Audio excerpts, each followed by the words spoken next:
Your First Alert forecast, only on Fox 47 News at 5:30. Another look at your First Alert forecast, welcoming back in meteorologist Andy Provenzano. I've been holding out. I have not turned on the heat yet. Well, really? I lied. I turned it on last night for just a little bit, but it sounds like now that we're in November, you gotta have to do it sometime. You know what the tough part is? When you have a normal October, we're in the 50s by day, some sunshine, but we've been in the 40s every afternoon, or 30s, and then at night we go down to the 30s.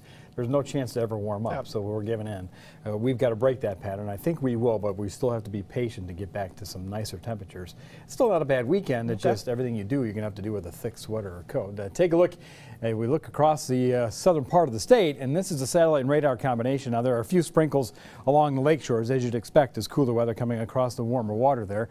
A lot of low clouds around here, and that's keeping temperatures still up a little bit. And we anticipate these clouds to break open later on tonight. And when they do, will be the difference between just touching freezing or maybe going into the 20s. If the clouds break apart sooner than later, it allows that temperature to drop a little faster, and we'll get down into the mid to upper 20s. The current numbers are still 40 degrees there in Jackson and Mason. You see the sky starting to thin a little bit off to the north, and I'm at 34 degrees. We're not too far from the highs today, only because the highs weren't very high, only in the low 40s. These numbers will be represented throughout the weekend as well. For all the same reasons we teased you at the top of the show about the same thing that's going on across the country is why we just can't shake the warm weather. And that's just basically our flow is coming right out of North Canada. Readings across the Great Lakes and for most of the eastern half of the nation now running below normal.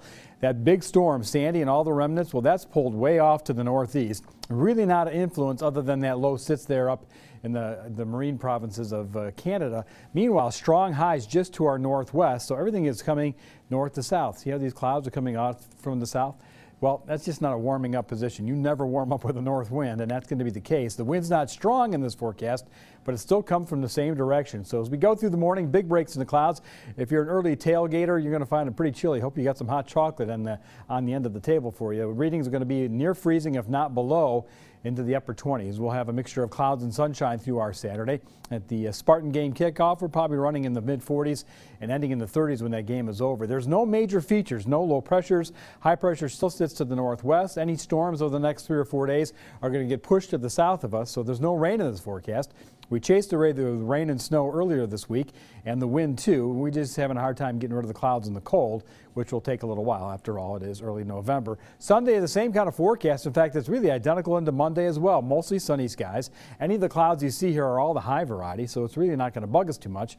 It's just chilly. Kickoff around 3:30 tomorrow is in the mid-40s, middle 30s by the time everything is all said and done, and we'll drop again back into the 20s overnight. Your forecast then is looking for skies to turn partly cloudy. Now, when they break open, if they do it in the next few hours, we'll be in the 20s, mid-20s for lows. I think 28 to 30 is probably your rounded out temperature.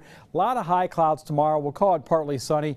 Certainly no threatening clouds. A chilly day once again in the mid-40s, as we've seen a lot here as of late. Sunday, 45 is the high. Same thing Monday, still very dry. Election day is looking like the rain holds off until Tuesday night. So while we'll see increasing clouds, it should not interfere with you heading to the polls.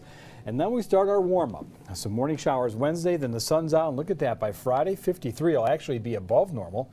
And the following weekend out of this one looks well above normal. So people looking for a little bit of Indian summer. We're not talking 70s or 60s, but certainly some extended 50s into next weekend. So if you're looking for one more chance to get out in the yard, those kind of things, the weekend after this one. But you can do anything this weekend. You're just going to have to do it bundled up. I was going to say, if it's warm, it's all relative. Keep that in mind. That's right. And only for a short period. Thanks a lot, Andy. We've got more local news coming up right after the break.